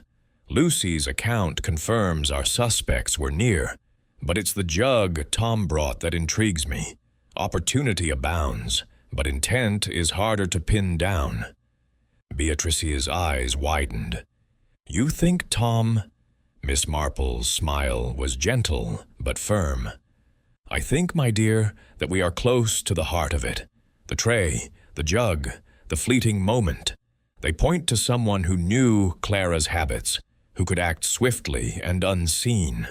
We must keep watching, for the truth, like a shy creature, reveals itself only to those who wait." As the first drops of rain began to fall, Miss Marple's thoughts turned to the next clue, the vial she would soon find, its bitter scent a whisper of the poisoner's intent. For now, she sat quietly, her needles clicking like a clock, counting down to the moment when the puzzle's pieces would fall into place. Chapter 9. A Clue in the Grass. The Ashfield Horse Show pressed forward under a sky now heavy with rain, the clouds unloading their burden in a steady drizzle that turned the show grounds paths to mud. Spectators huddled beneath umbrellas, their chatter subdued, while riders and grooms moved with purposeful haste to shelter their horses. Miss Jane Marple, undeterred by the weather, navigated the slick paths with care, her sensible shoes gripping the ground and her knitted shawl drawn tightly about her shoulders. Her knitting bag, ever present, swung gently at her side, but her sharp eyes were fixed on the landscape, searching for the small, overlooked details that so often revealed the truth. The events of the past 2 days, Clara Wentworth's collapse, the whispers of poison, and the web of motives surrounding Victor Grange, Evelyn Marsh, Tom Brodie, and Diana Falk, had sharpened Miss Marple's focus. The refreshment tent, with its unguarded tray and accessible jug, had offered a stage for the crime, but no definitive proof had yet emerged. She had learned much from her conversations, yet the puzzle remained incomplete. As she often remarked in St. Mary Mead, it was the unnoticed things, the stray glance, the misplaced object, that unlocked the secrets of human nature. Her morning walk took her near the main pavilion, where the grass was trampled from the comings and goings of countless feet. The drizzle had driven most spectators to the covered stands, leaving the area quiet save for the patter of rain and the distant whinny of a horse. Miss Marple paused, her gaze sweeping the ground, with the practiced diligence of one who had once found a stolen brooch beneath a vicarage rosebush. A glint caught her eye, half hidden in the wet grass near the pavilion's edge. A small glass vial, no larger than a thimble, its surface slick with rain, but its shape unmistakable. She bent down, her movements slow to avoid drawing attention, and retrieved the vial with a handkerchief, careful not to touch it directly. It was empty, its cork stopper missing, but a faint, bitter scent clung to its rim, sharp and unmistakable. Miss Marple's lips pursed as she tucked the vial into her handbag, her mind racing. Belladonna, she thought, or something very like it. In her village, she had once encountered a similar vial, discarded after a misguided attempt to tamper with a neighbor's tonic. The scent was the same, bitter, medicinal, a whisper of malice. She straightened, her eyes scanning the surroundings. The pavilion was close to the refreshment tent, a mere stone's throw from where Clara had taken her poisoned lemonade. The vial's presence here suggested carelessness or haste on the part of the poisoner. Had it been dropped in the chaos of Clara's collapse or deliberately discarded to avoid detection? Miss Marple's mind turned to her suspects, each of whom had been near the tent. Victor with his ambition, Evelyn with her wounded pride, Tom with his fervent devotion, Diana with her burning envy. Any one of them could have carried such a vial, its contents slipped into a glass during a moment's distraction. Her thoughts were interrupted by the approach of Beatrice, who hurried toward her under a large black umbrella. "Jane, you'll catch your death out here," she exclaimed, her face flushed with concern. "What are you doing wandering in this rain?" Miss Marple smiled, her expression serene despite the damp. "Merely taking the air, my dear," she said. "Though I confess I've found something curious. Tell me, Beatrice, do you know if belladonna grows wild in these parts? I seem to recall it's a plant with a certain reputation." Beatrice frowned, adjusting her umbrella to shield them both. "Not wild, no," she said. "It's rare here, though some gardeners cultivate it for ornamental purposes. I believe the Falk estate has a patch in their gardens. Diana's family, you know. They're rather proud of their exotic plants." Miss Marple's eyebrows lifted slightly, though her face remained composed. "The Falk estate," she murmured. "How interesting. And would such a plant be easily accessed, do you think, by someone who knew its properties?" Beatrice's eyes widened. "Jane, you don't think—" "Diana? She's ambitious, yes, but poison? It's too horrible." Miss Marple's smile was gentle but firm. "I think nothing yet, Beatrice. I only observe. A vial, a scent, a garden, these are pieces of a puzzle, and we mustn't force them to fit before we see the whole picture." She patted Beatrice's arm, her mind already turning to the vial's significance. Belladonna was not a casual choice. It required knowledge, access, and intent. Diana Falk's family garden was a compelling link, but Miss Marple knew better than to leap to conclusions. In St. Mary Mead, she had once misjudged a case of poisoned preserves, assuming the culprit was a jealous rival when it was, in fact, a spurned suitor. The vial could belong to any of her suspects, or none, if the poisoner was clever enough to misdirect. Her walk took her back toward the stables, where the drizzle had driven most activity indoors. She paused near Aurora's stall, where Tom Brody was adjusting a blanket over the mare's back. His face, shadowed by his cap, was etched with worry, and Miss Marple noted the way his hands lingered on the horse, as if seeking comfort in routine. She made a mental note to ask him about the catering tent, where he had delivered the lemonade jug. Could he have carried a vial like the one she now held? As she moved on, she passed the refreshment tent, where Lucy was wiping down tables, her movements slow with fatigue. Miss Marple offered a nod but did not stop, her thoughts too occupied with the vial. She would need to share her find with Inspector Crane, though she suspected he would view it as mere circumstantial evidence. To her, it was a beacon, pointing to someone who had acted with purpose and perhaps with panic. Returning to the grandstand, she found Beatrice waiting, her umbrella now folded as the rain began to ease. "Jane, you look deep in thought," Beatrice said. "Have you found something?" Miss Marple settled beside her, her knitting emerging with its familiar click. "A small thing, Beatrice," she said. "A vial, discarded in the grass. It may mean nothing, or it may mean everything. For now, it tells us that someone was careless or desperate. And desperation, I find, often betrays the guilty. Beatrice shivered, her eyes darting to the crowd. You think it's one of them, don't you? Victor, Evelyn, Tom, or Diana? Miss Marple's smile was faint but knowing. I think, my dear, that the showgrounds are a stage, and our players are revealing themselves bit by bit. The vial is a clue, but not the whole story. We must watch Diana closely, given her family's garden, but we mustn't forget the others.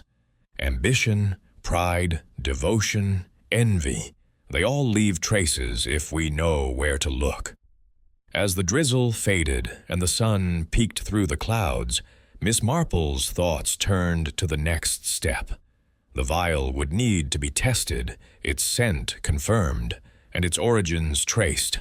Diana Falk's garden was a lead, but Victor's proximity, Evelyn's authority, and Tom's devotion could not be dismissed. The truth, she knew, was close, lurking in the shadows of the showgrounds like a horse waiting to bolt. Chapter 10. The Rival's Secret. The rain had passed, leaving the Ashfield showgrounds glistening under a tentative sun, the air fresh with the scent of wet grass and damp canvas. The show continued, its relentless pace, with riders circling the arena and spectators murmuring in the stands. But the undercurrent of suspicion remained, as palpable as the lingering chill. Miss Jane Marple, her tweed skirt slightly muddied but her demeanor unruffled, sat in the drawing-room of Beatrice Hulton's manor that evening, her knitting needles clicking softly as she pondered the vial in her handbag. Its bitter scent, a whisper of belladonna, had pointed her toward Diana Falk, whose family estate harbored the deadly plant. Tonight, she hoped to observe Diana more closely, for in her village of St. Mary Mead, Miss Marple had learned that the truth often slipped out in unguarded moments, especially over dinner. Beatrice had invited a small party to dine, a gathering meant to maintain the show's veneer of normalcy despite Clara Wentworth's condition. The long mahogany table gleamed under candlelight, its centerpiece of roses and ferns a nod to the estate's gardens. Diana Falk was among the guests, her elegant figure clad in a tailored green dress that matched her cool poise. She sat across from Miss Marple, her blonde hair swept into a chignon, her smile polite but guarded as she conversed with a local landowner about the day's events. Victor Grange was absent, tending to his riders, and Evelyn Marsh had declined, citing her duties. But Tom Brody's absence was noted by Miss Marple, who wondered if his devotion kept him at Clara's bedside. Beatrice, at the head of the table, played the gracious hostess, though her eyes betrayed her strain. "Jane," she murmured, leaning close as the soup course was served. "I'm glad you're here. Diana seems so composed, but after what you said about her garden—" Miss Marple's smile was serene, her voice low. "Let us watch, Beatrice. People reveal themselves when they think no one is looking." As the meal progressed, Miss Marple engaged Diana in light conversation, her tone that of a curious aunt. "Miss Falk, your riding today was splendid," she said, spooning her soup with delicate precision. "I understand your family has a beautiful estate. Do you take an interest in its gardens? I'm quite fond of flowers myself, though my knowledge is limited to roses and such." Diana's spoon paused briefly, her eyes flicking to Miss Marple before she smiled. "The gardens are my mother's passion, not mine," she said smoothly. "I'm too busy with riding to bother with plants. Just the usual roses and lavender, nothing exotic."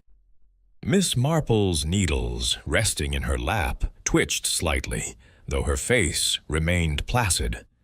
"How charming," she said. "I've heard some estates grow rarer plants like belladonna. Such a fascinating name, don't you think?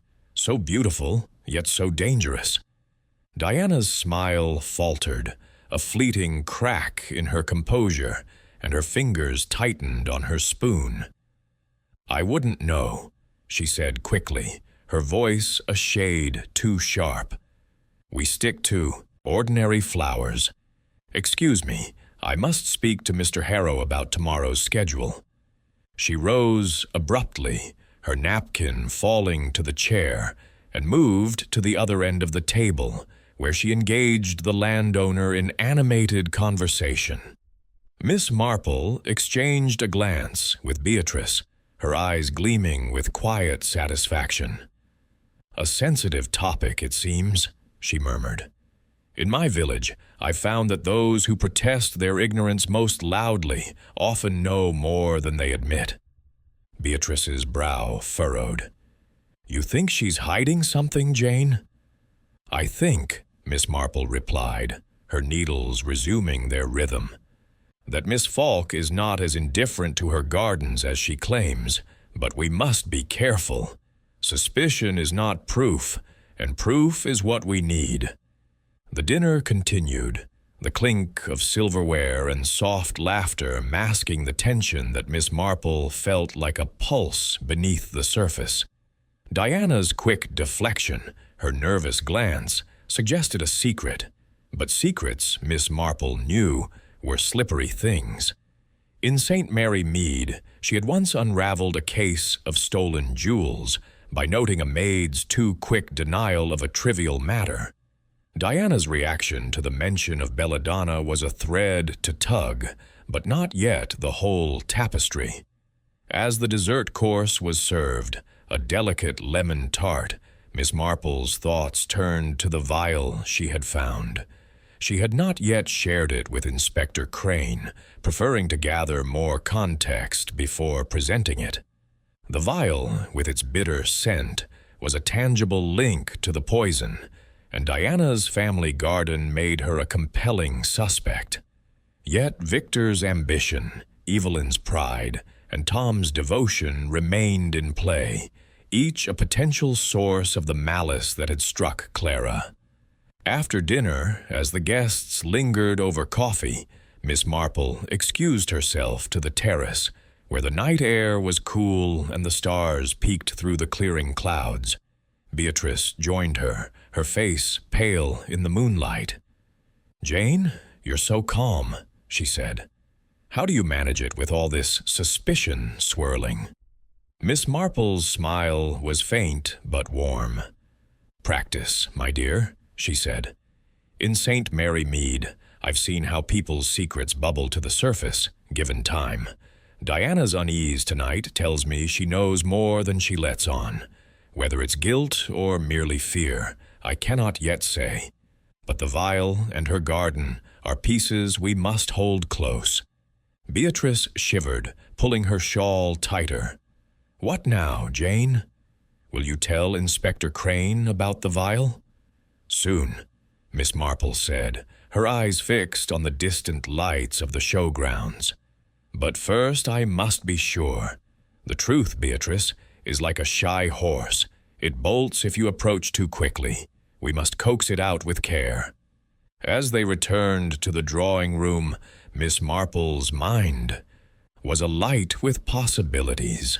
Diana Falk's garden, her nervous denial, and the vial's bitter scent formed a pattern, but patterns could deceive.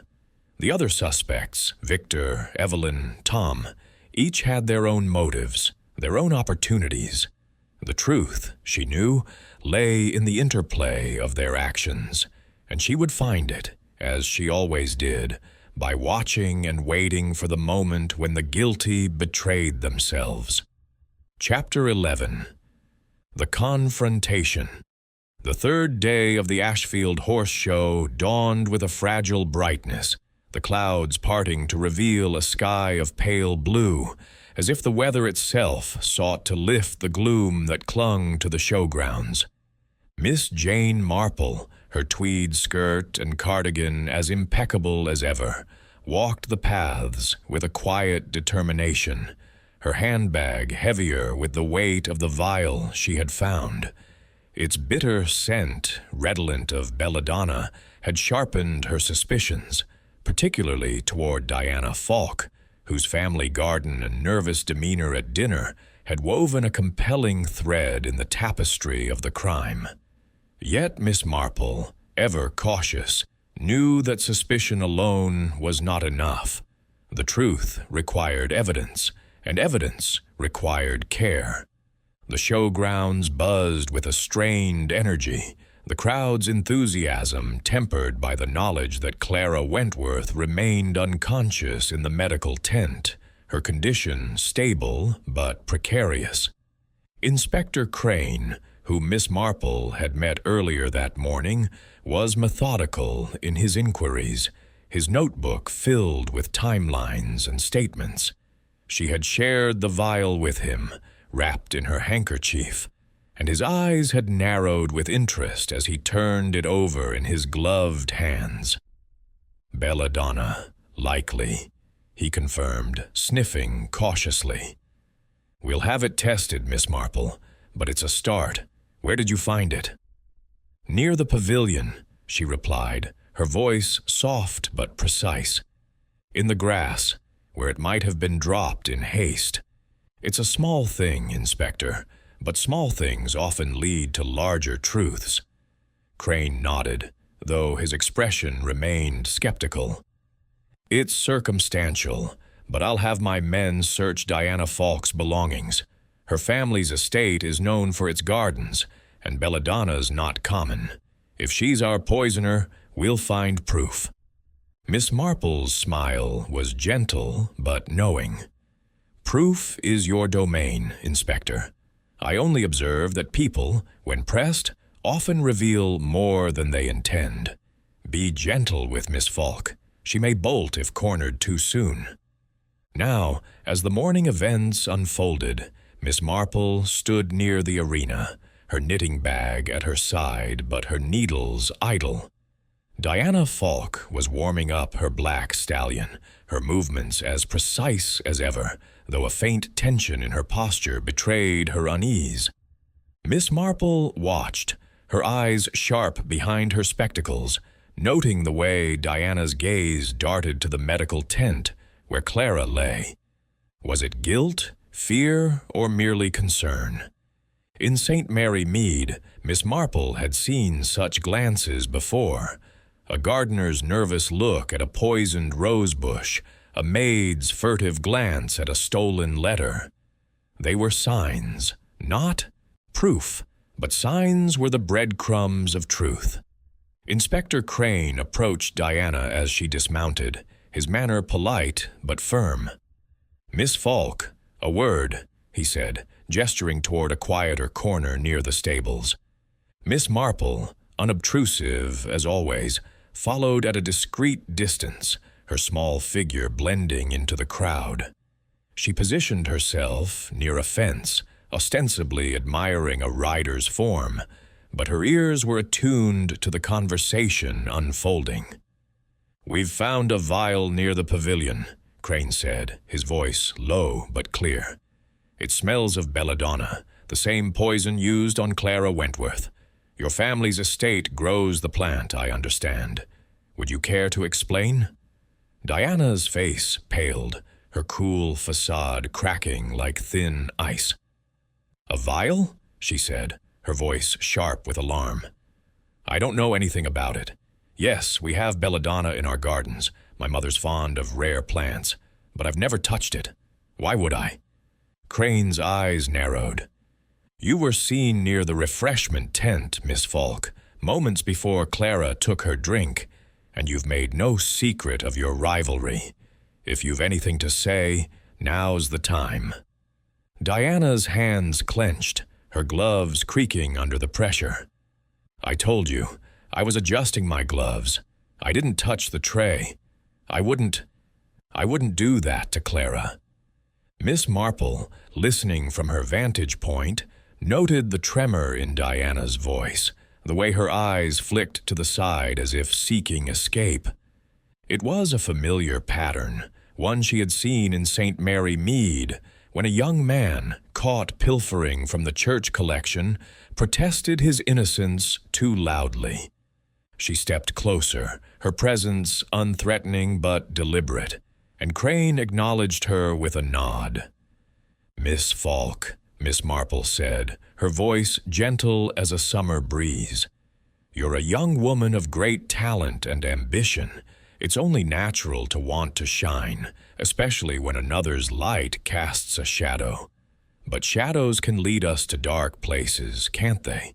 If you know something, even a small thing, it might ease your burden to share it." Diana's eyes met Miss Marple's, and for a moment the facade held, then crumbled. Her shoulders sagged, and her voice broke.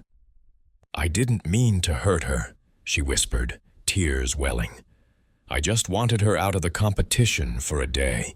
I found the belladonna in our garden shed. Mother uses it for her plants. I thought a drop would make Clara dizzy, nothing more. I slipped it into her glass when Lucy set the tray down. I didn't know it would do this." Crane's expression hardened, but he kept his voice steady. "You poisoned her drink, Miss Falk? You're admitting to that?" Diana nodded, her face ashen. "I swear, I didn't want her to die. I just wanted to win for once. I'm so sorry." Miss Marple's lips pursed, her eyes soft with pity but firm with understanding. "Envy, my dear," she said quietly, "is a cruel master. It promises victory, but delivers only regret." Crane signaled to a constable nearby. "Miss Falk, you'll need to come with us. We'll need a full statement, and we'll search your belongings for any remaining evidence." As Diana was led away, her head bowed, Miss Marple turned to Beatrice, who had joined her, her face pale with shock. "Jane, you were right," Beatrice whispered. "But how did you know?" Miss Marple's smile was faint but knowing. "I didn't know, Beatrice, until she spoke. But I've seen envy before, in my village. A young woman who sabotaged a rival's dress for a dance, a man who spread rumors to ruin a competitor. Diana's garden, her nervousness, the vial, they were clues, but her heart betrayed her in the end." Beatrice shivered. "It's so cold, Jane, to think she could do such a thing for a trophy." Miss Marple's needles emerged, their clicking a steady rhythm. "Not for a trophy, my dear, but for what it represented: recognition, triumph, a moment in the sun. Human nature, I find, is rarely content with second place." As the show grounds carried on, the arrest of Diana Falk rippled through the crowd, a murmur of shock and vindication. Miss Marple watched, her thoughts already turning to Clara's recovery and the final threads of the case. The truth, as always, had emerged not through force, but through the quiet persistence of observation. Chapter 12. The Resolution. The final day of the Ashfield Horse Show unfolded under a sky swept clean of clouds, the sun casting a warm, forgiving light over the fields, where riders and spectators gathered with a mix of relief and lingering unease. Clara Wentworth, to the relief of all, had begun to stir in the medical tent, her condition improving as the effects of the belladonna slowly waned. The arrest of Diana Falk the previous day had sent ripples through the showgrounds, transforming whispers of suspicion into murmurs of shock and grim satisfaction. Miss Jane Marple, her tweed skirt and cardigan as neat as ever, stood on the edge of the grandstand, her knitting bag at her side and her sharp eyes scanning the crowd. The case was all but resolved, yet she remained watchful, for in her experience, human nature often had one last surprise to offer. Beatrice Hulton, her robust frame swathed in a cheerful yellow shawl, joined Miss Marple, her face a blend of gratitude and exhaustion. "Jane, it's over. Thank heavens," she said, her voice low but fervent. "Clara's awake, though weak, and Diana's confession has put an end to this nightmare. I don't know how you did it." Miss Marple's smile was gentle, her needles emerging with their familiar click. "I did very little, Beatrice," she said. "People, you see, are their own betrayers. Diana's envy was a fire that burned too brightly to be hidden. The vial, her garden, her faltering words, they were merely signposts to a truth she couldn't conceal." Beatrice shook her head, marveling. "You make it sound so simple, Jane, but without you, we might still be groping in the dark. Inspector Crane said they found a bottle of belladonna extract in Diana's saddlebag, just as you suspected. She's to face charges, though her family's already clamoring for leniency." Miss Marple's eyes twinkled, though her expression remained grave. "Leniency may come, Beatrice, but justice must run its course. In my village, I've seen how remorse follows recklessness, but it cannot undo the act. Diana's intention may not have been to kill, but her choice was deliberate, and Clara suffered for it. The arena was alive with the final events, riders moving through their paces with a vigor tempered by the week's events. Victor Grange, his stern face softened by news of Clara's recovery, was overseeing his remaining pupils with renewed focus. Evelyn Marsh, her authority unchallenged by the scandal, sat in the judge's pavilion, her pen moving with its usual precision. Tom Brody, his devotion now tempered by relief, tended to Aurora with a quiet diligence, his eyes no longer shadowed by fear. Miss Marple's thoughts drifted to the moments that had led to Diana's confession, the vial in the grass, the bitter scent, the nervous glance at dinner. In St. Mary Mead, she had unraveled similar puzzles: a poisoned jar of jam, a stolen letter, a whispered betrayal. Each case, no matter how grand or humble, followed the same pattern: human frailty laid bare by its own excesses. Diana's envy, like Victor's ambition, Evelyn's pride, or Tom's devotion, was a thread in the tapestry of motive, but hers had been the one to knot into malice. Beatrice, watching the riders, sighed. "Will you stay for the closing ceremony, Jane? It's a grand affair, despite everything." Miss Marple's needles paused, and she glanced at her friend with a wry smile.